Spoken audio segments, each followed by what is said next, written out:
This is the PW Grosser Environmental Echo, and I'm your host today, Paul Boyce, the President and CEO of PWGC. Today we've got a couple of really great guests, especially to my right. That would be Legislator Rob Calarco from the 7th District of Suffolk County. We're really fortunate and glad to have him here. He was elected to the legislature in 2011, I believe. That was the first time, yes. Started your tenure in 2012. And you're now the presiding officer of the legislature, which is great to hear. I know you worked your way up from deputy presiding officer and the majority leader also, which is, impressive. And I know your district stretches from probably about Middle Island down to the South Shore, which is Fire Island over there, if I'm not mistaken. It is, and thanks for having me. Yeah, my district's a big and unique one because it's Southwest Brookhaven Township, and I get the entire beach of Brookhaven Township, which actually takes you from the border of Islip all the way out to West Hampton.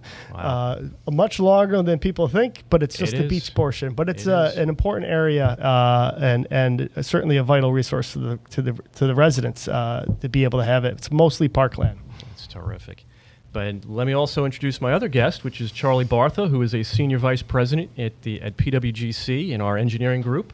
Charlie, thanks for coming in today. You've been a guest before, and you've always got some insightful comments and a lot of good experience to share with us. Of course, love to do this. All right.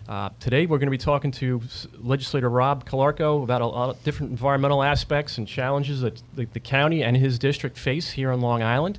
These are going to vary from wastewater topics to dredging to resiliency is always a hot one, water quality issues, what the county's doing with innovative alternative wastewater treatment systems. And something that really caught my eye recently is I saw it in the paper last week. They got a lot of money to spend on preserving some farmland, which that seemed really interesting to me. And then also, a lot of us know for listening to the news and watching TV, you can't avoid it. There's a couple $1 trillion infrastructure bill that's hopefully going to get passed real soon. We may not see that money immediately, but if it does get passed, it could mean really good things for not only Suffolk County and Long Island, but the entire region, which we're really excited to hear what Rob's thoughts are on some of that stuff. So, Rob, why don't we just we'll get started on this. I know you're based in Patchogue, but you grew up in Auburn, New York. Is that correct? Yeah, I'm originally from upstate New York, and I migrated to Long Island to go to college. I went to Dowling College, played lacrosse for them, and was an avionics major to begin with, and quickly changed to political science and made a career here in Suffolk County. Was fortunate enough to land a job working for a legislator while still in college, finishing up at Dowling, and never left, and it's a great place to be.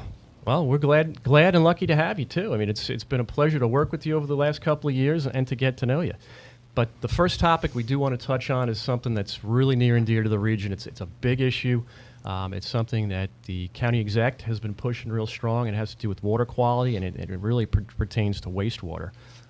Nitrogen's been a big aspect here in Long Island in terms of affecting our water supply and the quality of our surface waters, our bays, streams, creeks, ponds, lakes. It just comes and goes in many different ways. And I know you've been a part of, the sewering of different aspects or different areas of Suffolk County.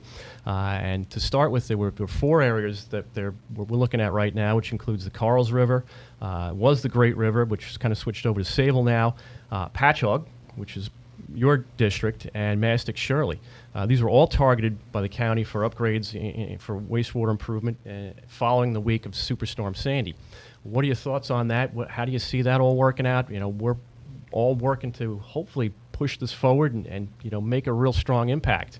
Yeah, listen, water is our most important resource here on the island, both for recreational purposes and for the sustainability of the island, especially sitting on top of an aquifer.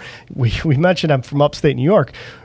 I always joke with people because we had sewers where I grew up, and not just in my town of Auburn, but all along the both sides of the lake. We Auburn sits on the top of Lake Owasco, which is part of the Finger Lake system, because that's our drinking water system. That's our economy. That's tourism. That's such an important resource. And that is something that we need to do here in Suffolk County. And it is the most important project that we can do, is installing sewers or making the upgrades to the IA systems where we need to. But certainly along the South Shore, the coastal regions here, whether it's in the Forge River, the Connecticut River, the Patchogue River, or the Carls River, those areas need to get these sewers in place so we can take the nitrogen out before it gets into our surface waters and creates those algal blooms that are killing off the shellfish and killing off the native wetlands that help cushion the blow when those next big superstorm Sandy comes. Rob, well said. I mean, it's something that PW Grosser or PWGC we've been working on for a while now. Charlie, you want to add to anything on that? Well, when you look at the decline of the shellfishing, you mentioned shellfishing in the Great South Bay and Patchogue area, it's shocking. And I remember in the 70s, everybody, every teenager was raking clams. And we had some guests, some clients over to Fire Island yesterday who are from the Kansas area. And they were amazed, because I was giving them the history of how the bay is deteriorated and simply the fact that, your sewage goes into the ground, into the sole source aquifer, as you mentioned.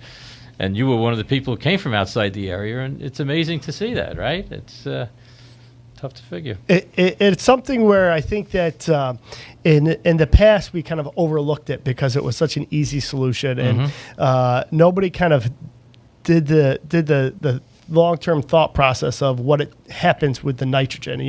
Yes, those sandy soils clean out the contamination in terms of bacteria, but they don't help with that nitrogen load.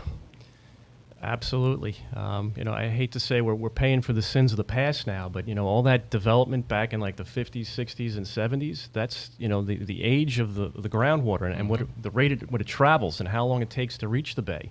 The stuff and how long we've been putting this stuff into the ground. It's what people don't realize. It's not like we can wave a magic wand and make it all disappear overnight. This is going to be a long-term process to clean it up. But I'm glad to see that we have the will and the initiative to undertake this and move it forward. Yeah, these projects are the biggest expansion of sewers that Suffolk will see since Southwest Sewer District was created, and I understand that there were scandals when that district was being built, and that led to the hesitation to move forward. But we are in a place now where we need to do this for the health of our of the Great South Bay, the health of our estuaries, and to be able to have our economy move forward and people be able to stay on Long Island. Again, well said. People don't really appreciate or understand that we live, work, and play on top of our drinking water. And sewers are a big part of the solution, obviously, but there's other parts, and the county recently adopted the innovative alternative systems. And when I first moved to Suffolk County, which was actually to work on the Southwest Sewer District, it was 1972-73, and I was having a new house built, and I remember the builder complaining about the health department is now requiring septic tanks, which is going to add like $1,000 to the price of the house. And it's a bigger number now with the innovative alternative systems, but it's a real solution. It's one of the most critical parts of the equation, because sewers, while are the best treatment, are very expensive, and they're not going to be the right fit for everywhere. And so there's a lot of neighborhoods on Long Island where you're going to want those alternative systems that pull that nitrogen out. It's like a little mini sewage treatment plant in your backyard when you think about it, and it will pull that nitrogen out, treat it, but it's affordable for homeowners to install. Right. And we're hearing the same complaints from the home builders now about the new requirement that all new construction is going to require those IA systems in Suffolk County. Rob, that was one of my next topics, was the innovative alternative systems for treating this stuff. So, and it's great that the county is now, pushing these and, trying to move this forward again to get some of this nitrogen out of the groundwater. Can you tell us about maybe some of the financial incentives that the county has to help homeowners with these types of systems? Sure. So we created a grant program using some funds that are set aside out of the 0.25% sales tax monies that are used for open space and water quality and sewers. And the voters agreed to put some of these aside for these IA systems. So we're making grants available to homeowners now. And while 10 to 15,000 comes from the county, we are also, because we've been leaders in the state with this program, we've been very successful at securing state grant funds as well. So now homeowners can get up to $30,000 to offset the cost of installing these systems in their backyards. And that is really going to make it available to folks. And what we've also done is streamline the process so that people can install them when they need to. Because the reality is, nobody's replacing their septic system without a requirement to either, mostly because their system fails and they need to put a new one in. Well, if your system fails, you can't wait 3 weeks or 4 weeks or 5 weeks for the county to approve your grant program. We need to turn that around for you in a day or two so that you can get that new system installed and use the IA system. So that's what we're doing now. We've made it a much more streamlined process so people can get turned around in that. So when they have that critical failure, they could get an IA system in, they can afford to put that IA system in, and that is going to benefit us all over the long term. And how available are these systems? Are they, I don't want to say they're in stock or they're, a shelf item. I mean, they are, fairly large thing you got to put in the ground. We have about, I think, 8 or 9 different types of systems that have been approved by the county for use. And you'd go to a private installer, and we have people who are now licensed. It's a specialized license under our county Department of Consumer Affairs, but now people will be able to get those. And the market is responding. And in fact, the pricing is actually starting to come down as the market is responding. These aren't new. They're new to Long Island, but they're not new. They've been around in other parts of the country. So the manufacturers are out there and ready to respond. Who do people contact about the grant program? So they could go to reclaimourwater.org, O-R-G, and they can fill out the full application process right there. Everything is done online, so you don't have to, print out big plans and duplicate and submit them to the health department. You can do it all right there on that portal through Reclaim Our Water. So then a homeowner gets a check after the fact or before the fact? How does it work? The check will actually go to your installer. To the contractor. So you'll go through the process and you'll tell us who you're going to utilize, and the check will go directly to the installer, so that the homeowner doesn't have to worry about that money coming in between. And it's need-based, the amount of the grants? Some of it is need-based. So if you have a lower income, we will pay for the cost of your design professional, which is not normally part of the grant. But it does have, at the lower end of the grants, it's available to just about anybody. And as your income level goes down, you are eligible for a little bit higher amounts. That's really helpful. Yeah, listen, we know things are expensive on Long Island, and just because most middle-class homeowners aren't, again, you're not going to have that extra $10,000, $15,000 laying around to put in an IA system. That's a lot of money for most households, absolutely. regardless of what your incomes are.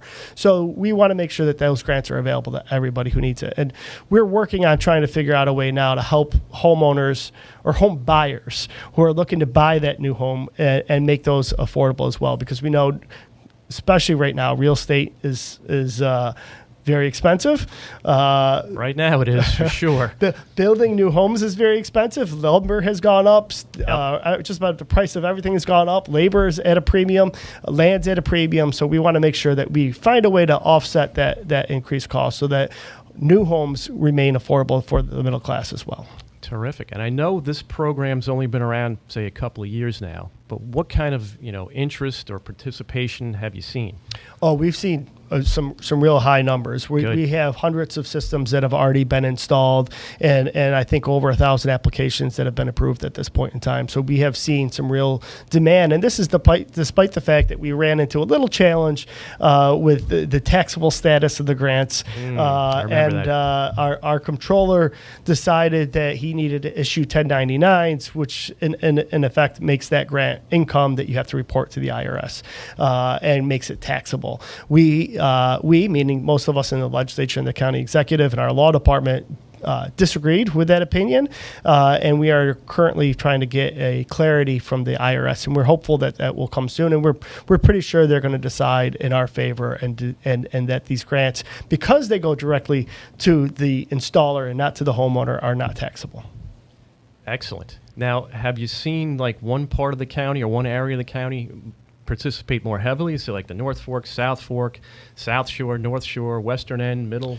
Sure. Or is it all over the place? It's been really scattered throughout the county, but I would say on the East End you're seeing a little bit more, and it's not just because of the county program. Out on the East End you have a couple other things that have happened.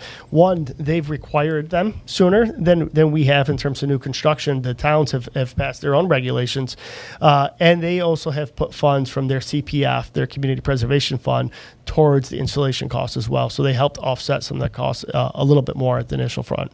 But it is well received throughout Long Island.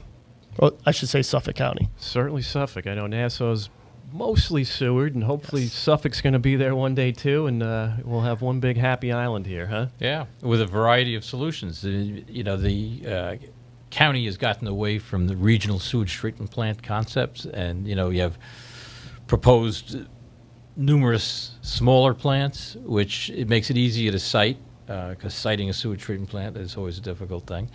So that's part of the solution. These IA systems are another part of the solution. So it's great that the county's involved in that. Yeah, you need to have that multiple solution. One of the things that I think discouraged sewage plants in the past was this idea that it would help prevent growth and dense development. And certainly Suffolk County, by and large, is a suburban county, at least in the 5 western towns. Once you get further east, you get more rural. But there's been a desire to keep us that way. And I think some of the past decisions were made on the point of, well, if you don't have sewers, you can't have that kind of density of development. And that has made some neighborhoods develop in the fashion that they are. And that's why sewers probably won't be economically viable and appropriate. And that's where those IAs become that alternative solution. And it's even possible, certainly, with these systems now, where you could have more than one home on them. You could have a block, which cluster requires some other, legislation. And we recently adopted those codes, so that's exactly where we're moving now, Charlie. So that maybe you get a subdivision that's being built, and instead of putting one new system in each house, they create one centralized location. It is actually we just approved a grant for Fire Island to do a study for the barrier island of how do we provide for wastewater treatment there. Because if you think about it, you have all those different communities, especially on the western end of Fire Island, that have a lot of density. Where is their wastewater going? Well, it goes into cesspools underneath their homes for the most part, with the exception of one community that has sewers. And those homeowners have had to actually add sand under their house to provide the distance that they need to have those systems. So we really need to start looking at it for them as well, because their wastewater, when it goes into the ground, goes back into the bay and creates the same pollution problem as you get on the mainland. All right. Time to change gears a little bit. All right. I want to talk about dredging. All right. That's a countywide issue. We are an island, right? We rely on our waterways. Recently, there's been some, little bit of controversy maybe over in the town of Islip area on the Browns River, where there was a boating accident that they're attributing possibly to be related to the lack of dredging over there.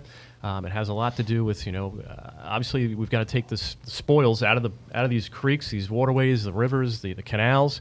It's tough to find a place to put it. It's tough to dispose of it, depending on what's in it. And I know that the county's got, a whole highways and waterways department that has to oversee this type of stuff. What's going on? Let's just say, like with the Patchogue River. That's one that I'm very familiar with. I live not too far from there. We enjoy going to dinner there and boating on the river and everything. And yeah, listen, I mean, Patchogue River got a substantial dredging about 10 years ago, and it's been holding up fairly well for them.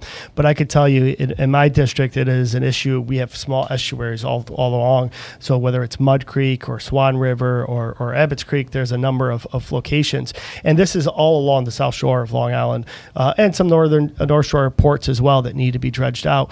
In fact, we're going to be doing a major one in Miller Place coming up pretty soon. that is one of the most difficult issues for us to deal with, because you get very limited time frames, because you Yes. have to work around the fish spawning seasons and the different parts of the year. So you really get about 3 months of time to do dredging on Long Island. It's not a lot of time. And that's a big part of the problem. And another part of the problem is you touched on initially is getting rid of the dredged materials. Sometimes they have contaminants in them that you're concerned about. Other times it's just where you're going to put the material. And as the island has become more and more developed, it's been a bigger problem. Yeah, you're right, Charlie. I mean, in my district, I have Swan River. We had to just did it emergency dredging because the winter was so tough on it that it had a shoaling that almost closed the mouth of the river off. And if you had a slightly larger boat, you were not getting through, especially at low tide. Yep. So we were able to luckily get a permit very, very quickly from the state and the Army Corps of Engineers and get in there and do some mechanical dredging. But we had a place to place that material. I have over in Quarry Creek, which is in Blue Point, another very heavily utilized creek that for boaters, and it is in dire need of dredging, and we have no place that we can be authorized to place those spoils, which makes it very difficult. Yeah. I mean, so what do we do? What's the answer? How do we solve this problem, guys? I mean, it's a challenge, you know. Well, I was involved in the permitting for the Patchogue River, as you mentioned before. What we did there is we used these geotubes, basically a very big sock that you pump the material into and add some polymers, which facilitated the dewatering of the material. And then it went, after it dried a little more, Brookhaven Town took it as alternate daily cover at the landfill. So it's a beneficial reuse is a term of art. But you still need a place to put these really long Yes, tube socks yeah. that are probably 8-10 feet in diameter. Yeah. To But let it's them dry out a it's little less bit. space than you need if you're going to build a dike and just pump the material in. But it still is substantial. And in that case, there was a former oil terminal site that was vacant we were able to use. So I think this is one of those times where you have to turn to your design, your engineers, your professionals, and ask them to help come up with the creative solutions that get you through those challenges. Oh, that's what we love to do, Rob. And we're working on an interesting. I mentioned the Browns River in the town of Islip. We're actually involved with that project, and that seems to be almost threefold. You got the county is involved because they own some of the land where some of the dredge spoils are. The town of Islip, and also the Army Corps, where the guys are going to be doing the dredging work, or overseeing it. And just the challenge of getting 3 different levels of government to kind of see eye to eye and come to an agreement on how to handle it. Mm-hmm. But you're right, there are creative solutions. Sometimes it's not that easy to get buy-in. Yeah, and I think that's where you got to have you got to take the step back, and those of us in the political world need to be able to take the step back and listen to the professionals who know what they're doing, and kind of and let them come up with those creative solutions, and be willing to try it. One of the things that I think that we don't always do so well is we're always hesitant to try something new because I don't know. I guess new is tough sometimes, but if you really want to figure out how do you get to those solutions to the difficult problems, you have to be willing to try something new once in a while. Well, some of the new things, as Charlie mentioned, is what do we do with the stuff once it's dried out and ready to get rid of it? It's alternative cover for a landfill, or maybe it's mixing some of the organics to make a topsoil for a farm. These beneficial use determinations that the state can hand out. We've looked into that, and we're going to keep looking into those. So. Absolutely, and listen, I think that if we could find a way to make it into a topsoil or turn it into some sort of beneficial product that you could spread on acreage for farmland, and maybe you can't put it on the vegetable farms, but maybe for horticulture you can. There's a lot of sod farms out east. There's a lot of sod farms. There's a lot of money in other types of farming as well, whether it's ornamentals or other agricultural products that aren't used for food purposes. All right, changing gears again on you. Resiliency. Superstorm Sandy, we're coming up on that anniversary again towards the end of, almost 2+ months from now. But that's, we're still reeling from some of the effects of that. I still see houses being raised and people coming up with creative ideas as to how to, make this island more resilient in terms of, It could be anything from our healthcare facilities to our wastewater treatment plants. All of this is ongoing. And I know this was a big topic for certainly your district as well as the county as a whole. Can you just tell us about some of the things maybe that Suffolk County is involved in terms of resiliencies or studies? Sure. We right now are just about to begin work on a resiliency study for Suffolk County to really kind of look at the big picture of what we need to do to be prepared for the ever-moving targets that climate change is presenting to us. And I know there was a big report recently out of the UN about how it's just becoming a more exasperated problem, and that we're more and more seeing the inability to divert from. So we have to think about what do we need to do, whether it's along the beach and shoring up the Fire Island, shoring up the South Shore of Long Island, raising homes, but also just improving our infrastructure, whether it's bridges or simple things like culverts and water drainage. All of those things are going to need to be upgraded to be able to handle the larger water volumes and to be able to protect the South Shore more. I mean, it's, you hit home with me. I'm a surfer. I love the beaches. I love Fire Island. I'm over there frequently. It's a great place. But, you mentioned they've got to raise the sand under their homes to put in sanitary systems. But, we're seeing sea level rise. It's coming up. I mean, it's going to take a real strong will and, unfortunately, a lot of money to address some of these things, to make these things more resilient, to keep them there for future generations. What are your thoughts on that? Yeah, luckily we're in the midst of actually seeing the federal government implement the Fire Island to Montauk plan, Yep. Which was something that had been talked about for, 40 years or so. And they're finally implementing some of those portions of it, which is great. We reestablished the dune line since after Sandy, and it's been holding up very well. But we do have an ongoing cost out in Montauk.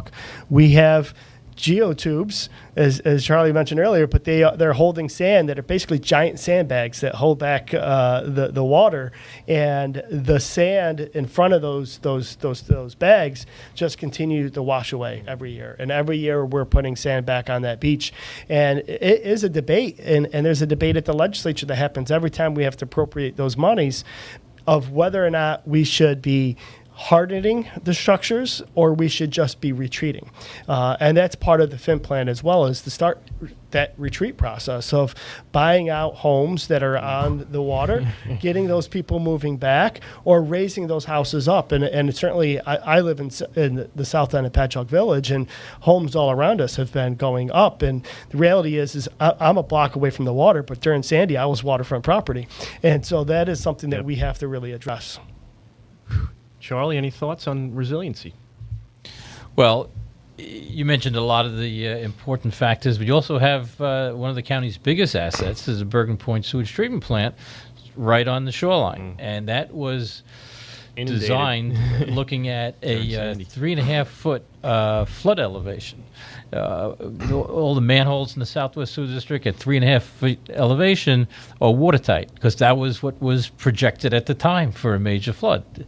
And you see what's happened now, so that's very big. And the county does have bridges, a number of bridges across the bays out east, and parks. They got the Timber Point and Indian Island, a number of shorefront parks. Smith's Point, that's a big one. Yeah, some really good features. Absolutely, and those are the types of things that we need to be looking at. And certainly, when we were lucky during Sandy, the Bergen Point held up and managed. But if you just look a little further west in Nassau County, they had a sewage treatment plant go underwater, and it was catastrophic for the whole area. Well, these are the things we need to avoid. I'm glad that the county is taking a look and starting to plan for this now, and I'm hopeful, and maybe this leads into one of my next topics, say like this infrastructure bill, where supposedly or hopefully there's going to be trillions of dollars coming out for the entire United States. I know it's not all for Suffolk County. It'd be nice if it was. But there may be some funding opportunities there to do some really, interesting and important work in terms of resiliency. So, Rob, the infrastructure bill, what are your thoughts on that? What are your hopes for Suffolk County? Yeah, we're excited about the infrastructure bill. We think that there's going to be a lot in there that will be helpful to Suffolk County. Senator Schumer, who's the majority leader, who's moving that bill through the Senate, has been extremely supportive. He's actually was here for a press conference about sewers and making sure the sewer money is in there. We've put about $1 billion worth of ask into sewer projects for that infrastructure bill. Certainly, we don't expect to get that all, but we are hoping to get some, and that's going to be helpful to us for our region, whether it's finishing those big projects on the four rivers that we talked about, or sewer in Kings Park, or other communities, or extending into Sayville, which is an important a place that we can extend into. Yeah. In fact, in Patchogue Village, the mayor is ready to double the size of his plant, and he just needs the money to be able to do it, and that will allow him to expand not just capacity in the village and connecting more homeowners in the village, but sending his pipes east and west into Bellport and Sayville to pick up other areas, other downtowns, and as well as other coastal areas that get connected to that sewer district. So those are some of the things that we're hoping to get out of it. But it's not just the sewers. We're hoping to get money for transportation. I was going to lead into that. Yeah, certainly roads, bridges, highways. I mean, there's so much that we could do. There's a lot there that needs to be done, and part of what we talk about creating resiliency is also just the development that we need to do in a smart fashion that links our downtowns. And if you're going to link your downtowns, you need to have that transportation network built out.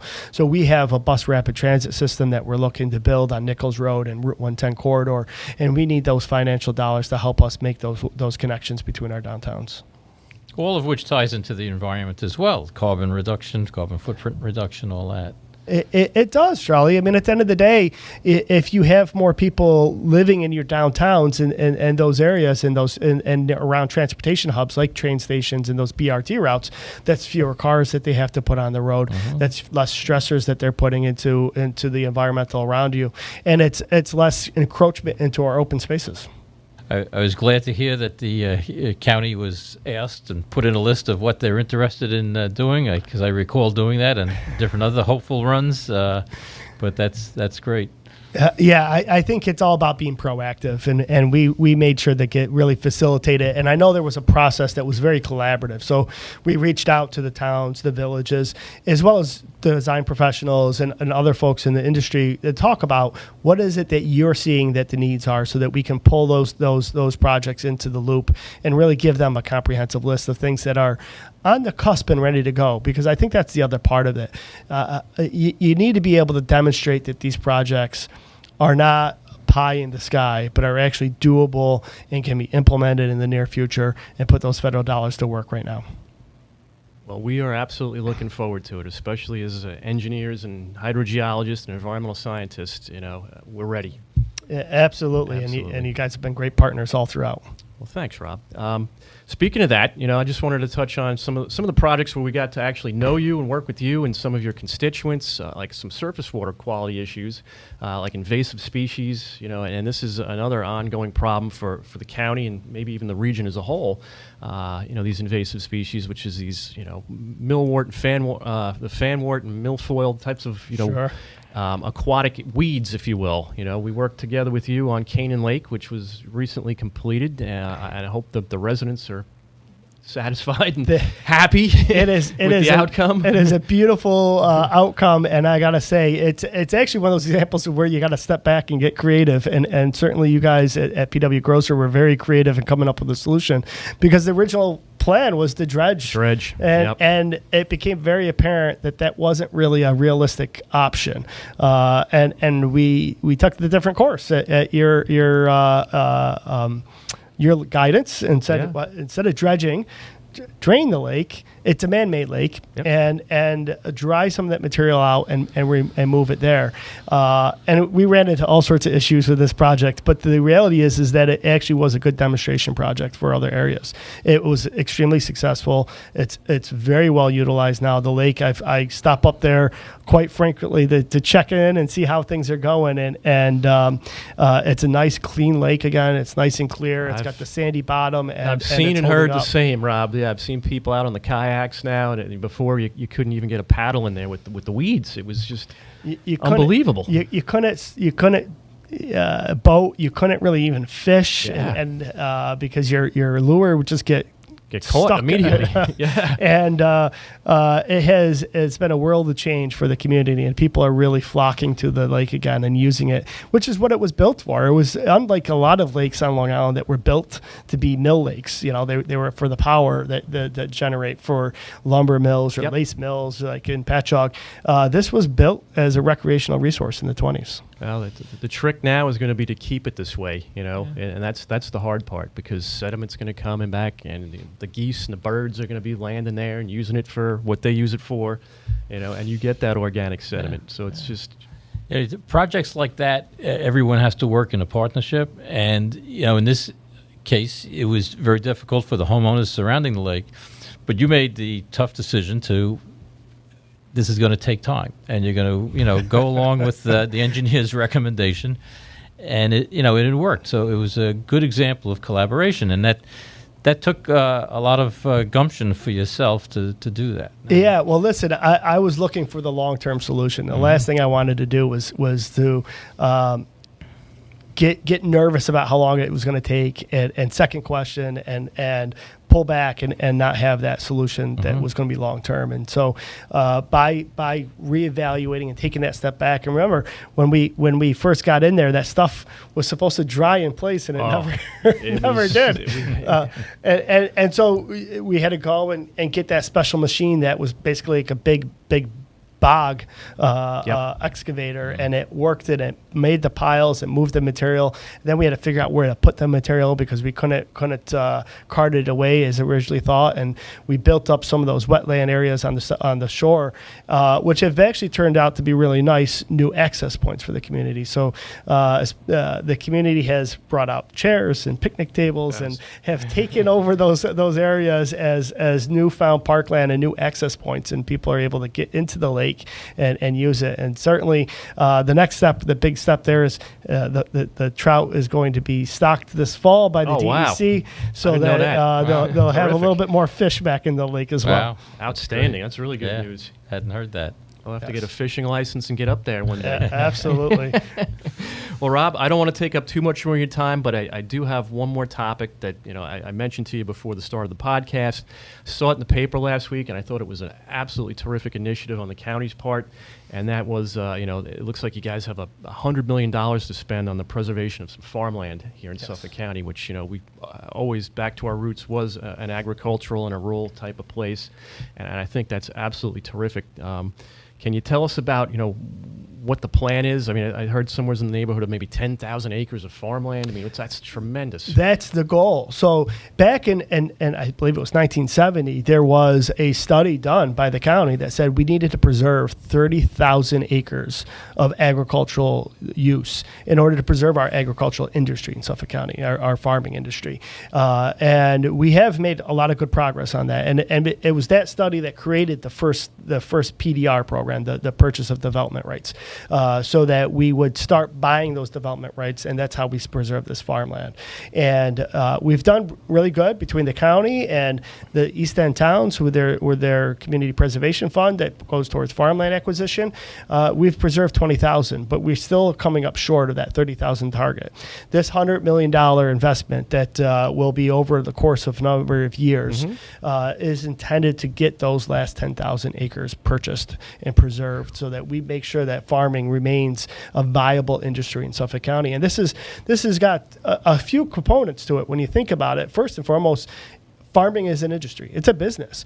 And it's an important economic business here in Suffolk County. We're the fourth largest producer of agricultural products in the state of New York by county. And here's the real reality is, only 7-8 years ago, we were the number one producer in the state of New York. So we have started to see slippage in that production. So we want to make sure that we protect that industry and what it means for our region. And the second part of it is the environmental end of it. Preserving those acres as farmland helps preserve them for the environmental purposes that you want to have. It helps provide for that water recharge in those areas. It helps prevent that overdevelopment in those regions. And that adds to the third part of it, which is our tourism economy. At the end of the day, people who visit the East End, especially who come out from other parts of the country, they're doing it to see the bucolic beauty of our East End. And you need to preserve that agricultural component of it so that you have that bucolic beauty. I agree. Like I said, I was really excited when I saw that in the paper, heard it on the news, and I know it's going to be a multi-year process, but I'm looking, again, something else I'm looking forward to as a county resident. So thank you, Rob. Charlie, anything you want to add to that? I recall those kind of votes often being Western versus Eastern. Was this pretty much unanimously accepted by the legislators? I think it will be. The proposal will be in this capital budget. We're a little delayed because of the pandemic, so the capital budget's going to happen in the next couple of months as opposed to in spring when we usually do it. But I suspect it's going to remain in there and that legislators are going to fully support it. It seems, listen, I think in this era, and certainly in this legislative body that I serve in, there's an understanding by legislators across the spectrum that there is a value to all of us to preserve our open spaces and preserve that farmland, and that it does add to everyone. So even though you may be in the town of Babylon, there is a benefit to your residents to make sure that you're buying that farmland. And there's a few last little acres in Babylon and Huntington and Islip and that need to be purchased as well. Good. Glad to hear that. So we can spread it around a little bit, huh? There are still a few acres here and there, a few pocket farms that manage to resist the pressures. And those are actually as important, in my opinion, to preserve as the big couple 100-acre farm out east, because it preserves a little piece of that in those communities that otherwise would just become more developed and see more houses and it gives those folks something a little closer and easier to get to. Sounds terrific. Well, any closing thoughts or anything you want to add before we wrap up our podcast for today, Rob? Yeah, I just want to thank you for having me on. This has been great, and talked about a lot of important topics. We did, yeah. At the end of the day, all of these types of things that we're doing, if you don't have the professionals, the engineers that help you figure out how to make it happen, nothing happens. So thank you to you guys for all the work you do. Well, we appreciate your support and the opportunity to work with you and the county on the current projects and some future projects. Charlie, any thoughts to wrap it up?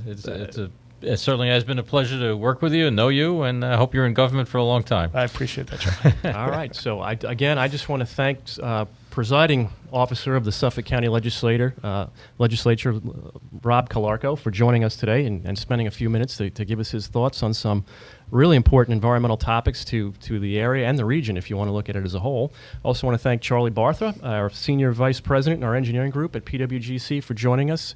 I did forget to mention at the beginning of this, he is a former commissioner of DPW for Suffolk County. I don't want to say it was a past life ago, but it was, a little while ago, but now he's back. Significant portion of my life. And it was an important part. We appreciate that. And I also want to thank our listeners for joining us today. I am, again, your host, Paul Boyce, President and CEO of PW Grosser Consulting. And this was the Environmental Echo. Again, if you guys want to reach out to us, our website address is www.pwgrosser.com/podcast. And again, thank you, listeners. We enjoyed your time.